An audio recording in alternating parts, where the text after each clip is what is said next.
วันนี้เราไปใส่ ไปก็ได้ กินอย่างวันนี้ ไปกินเนี่ย กินอย่างวะไปใกล้ๆนี่ไปวันนี้ อะไร เขามีห้านหนึ่งเด็ดสุดคนขลายอีกห้านอันข้าวปุ้นเจ้าขิง คนหลายแสดงกับบอแซ่บ โมเมนต์ก็ต้องแซ่บอะไรเนาะรีวิวเคยที่ไหน รีวิว สบายดีเจ้าของห้าง หลุดให้เอาเลยเด้อ พิเศษเอามาถ่ายรีวิวเพื่ออันราคาพิเศษบรรยากาศ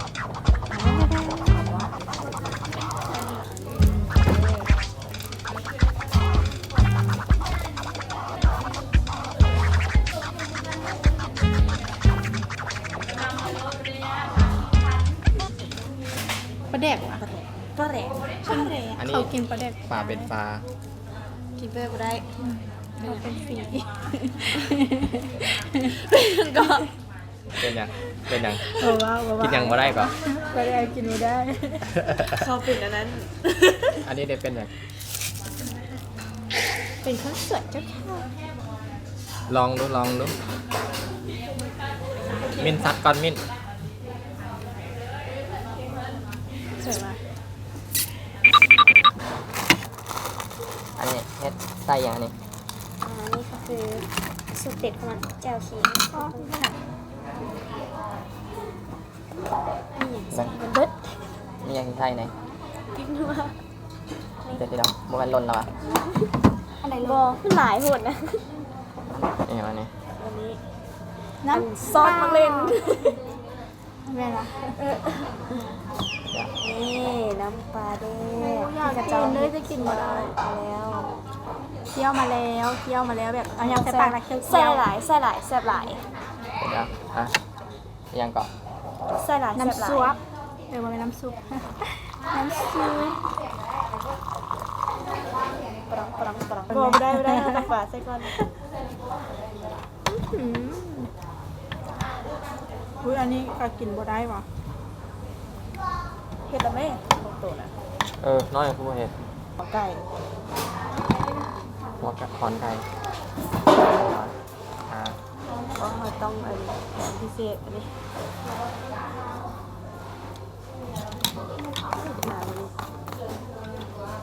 กินจุกกันกินใหญ่ใช่ปะนี่ฟองก็ กินเนอร์ต้องมาแล้วจังหวะนี้กินเนอร์ต้องมาแล้วน้อยยังไง ยัง บอแซ่บ เอาผักซีก็กินได้ว่ะ ถ้าจับ ผักซีก็กินได้ว่ะ ได้ วันนั้นคำสายซื้อมาคือได้ผักหลายๆค่ะ อันนี้เด็ดเลยนี่นะกินอันนี้แหละเด็ดเลยสุดๆเลย อันไหนล่ะ มันเป็นหัวหัวหอนไก่อุ้ย มันคืออะไรก็ไม่รู้ เกือบตกเสียงดูน้อยจะไหน ขอกินของไก่ก่อนเด้อ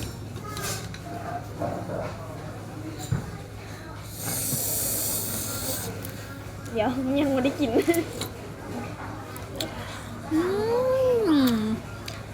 โหงาน สุดๆแล้ว สุดๆแล้วมีฮันเดียวบอก แม่แล้วคำแซ่บ ยัง ยังอีกยังไปแล้วอีก ยังโบเห็ดให้เฮาแนวอีกดังกินกัดอีน้อยต้นบาทอีน้อยมันแพงน้อยๆเพาะมูมาไหม ใครอะ ให้ตัวเครื่องบินด้วยนะ หมูเจ้ามันบอกมันมาจากบ้านเจ้าเมืองนั้นวะ ย่านนี้ แซ่บ เดิมมา เบิ้ง หมูแล้วว่าหมูมันจะได้ใส่แบบน้ำไปติดเลยอันนี้ ต้องกินกับอันนี้ จะเป็นยังไงรสชาติคือน้ำตกตาดเลยวะเยอะๆข้าวกลางน้ำตกตาดเอาประมาณ ยั นั้ ง น ยังเขายังชิมอยู่ยังชิมเหมือนหนังเลย คิดว่าจางบ่เค็มบ่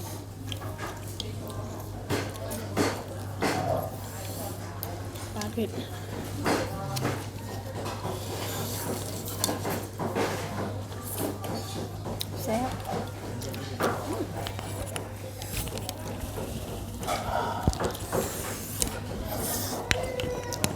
1 2 3พวกเจ้าโดนแบ่งกัน2 คน บ่ได้แบบนี้นะเขาบ่ลิน อ๋อเมื่อกี้เป็นการแสดง เมื่อกี้โมคะ คิดโกง เขาจะว่ากินปลาแล้วต้องกินอันนี้แซ่บ เขาเป็นคนหักงูหักครู ว่า เท่ากับหูจักกันโดดนะ เอ้า เอาดิคุณก้อนหรือเปล่า Nope. มันแบ่งกันดีคนรอดเพียงเรื่องเดียว เอ้า โอ้ตายเป็ดบ่น้อยอีน้อยมันกินเป็ดได้เลย อื้อหือ เผ็ด พอ เด้ ละอันนี้นะอุ้ยใส่ เผ็ บ่ ด ได้ เด้ บ่มีความหมักเผ็ด Nope ซ้ อันนี้คือสีของเฮา ำคือว่าหมักเผ็ด เดี๋ยวเด้อสีของคนเผ็ด เทียบไปกันเลยจ้ะว่าไข่แดงคนกัน 1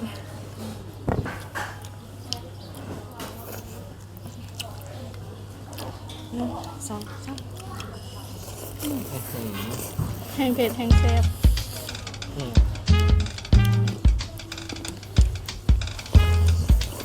นี่ของเขาเต็มมาแบบนี้รส แค่กว่าหัน ไก่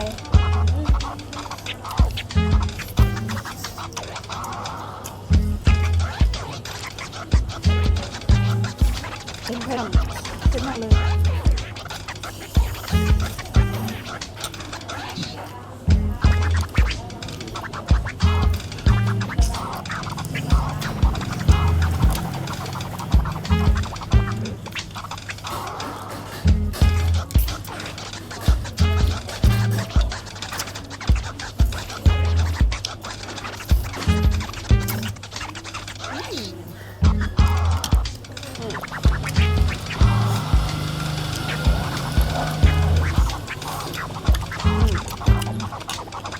ข้าวเหนียวปะ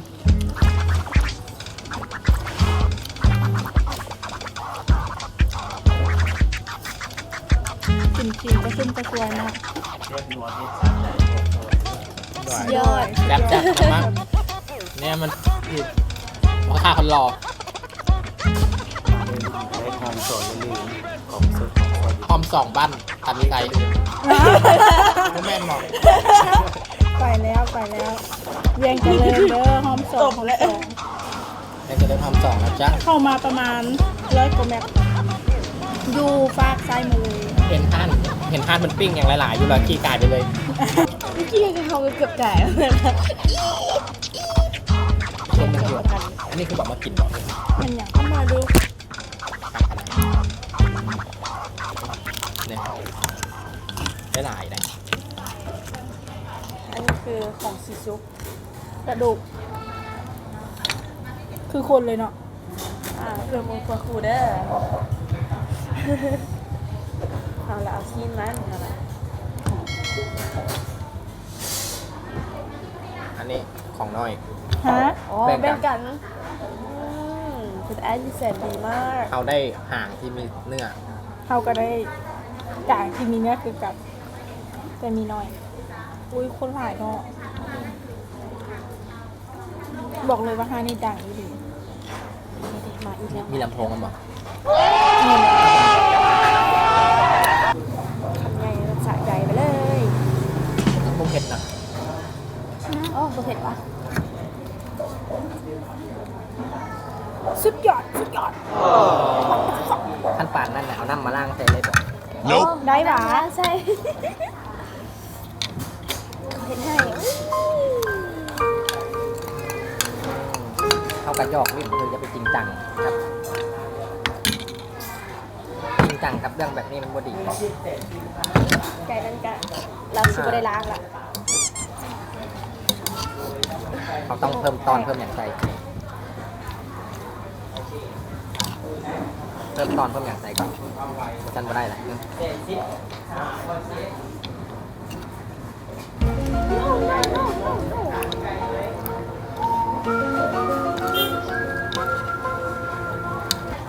๋ยวโอ้ยใหญ่โพด เว้ย มินต้องทำนี้ก็พอ อันนี้ อันนี้ของอีน้อย thank you เขาเป็นสภาพบุรุษเขาต้องแบบ กินหลายๆพี่กิน คีบ แซ่บ ให้คุณรักกันตี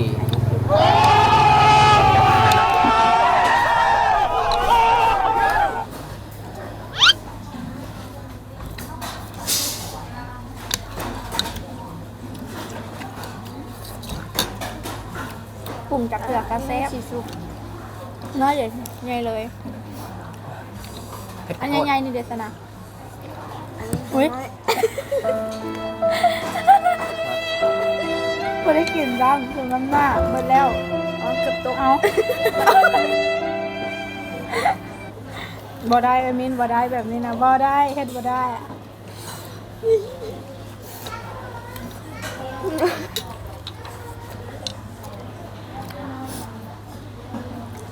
ขอใหม่ป่ะ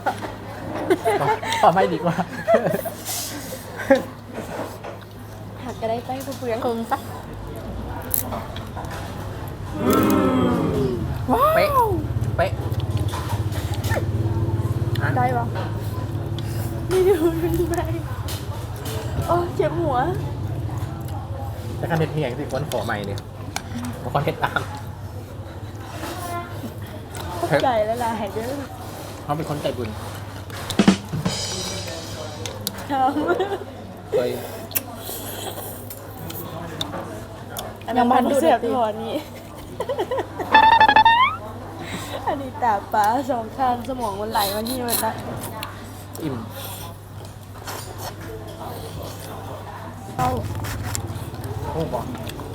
ชัวตามที่ใหญ่มันตรงเรื่องเกี่ยวกับอาหารทำไรเพราะมันตรงเรื่องโดดบันไดเลยนะเอาความจริงคุณชัวมันจิตเลี้ยงให้มันใหญ่แบบนี้มันเป็นปลาอาหารทุกอย่างมีคุณค่าในตัวมัน ตัวหอกับคุณค่าตัว เพราะฉะนั้นเขาบอกอยากกินกว้างเขากินให้หมดเลยเนี่ยตรงนี้ทางนี้นะอย่าให้เหลือนี่ดูดิยังเหลืออยู่นี่ให้หมด กินแล้ว เข้ามากินแต่ละอาหารเราต้องกินให้หมดบ่หมดอาหารเราแต่คันบ่แซ่บเราดีกว่าเข้าใจปะ ไรเด้อชิ้นนี้กะอันนี้แหละ จะให้กินยัง มื้อนี้เอากินมัน งบอ่ะ70,000กีบ อิ่ม อิ่ม3 คนเกือบบ่เบิดอีหลีได้เด้ผักกันยัง อันนี้กันยังนั่นแหละ ไปยังสักครับไปอย่าลืมตากก่อนไหมตากก่อน อย่าลืมกดไลค์กดแชร์ให้ได้เด้อก ด เป็น ซั กำลั บ ง ส ใจ ไครต์อยู่เป็นพวกคอมเมนต์กดซับสไครต์ กดไลค์กดไลค์เพจกดไลค์กดแชร์ยู Facebook ยู YouTube แมนกด Subscribe กดไลค์ติดตามแชร์ ผู้ใดอยากเห็นคลิปที่อ่านเอาไปบล็อกอีกอย่าลืม อยากจะคอมเมนต์ไว้ กดซับ ค ส อม ไค เม ร น ต์ ต์ ติ มา ด ได้ ตามแล้วก็คอมเมนต์แนะนำได้ว่ามีท่านไหนเด็ดแนะนำให้ไปทายให้เนาะ เยอะ ท่านนี้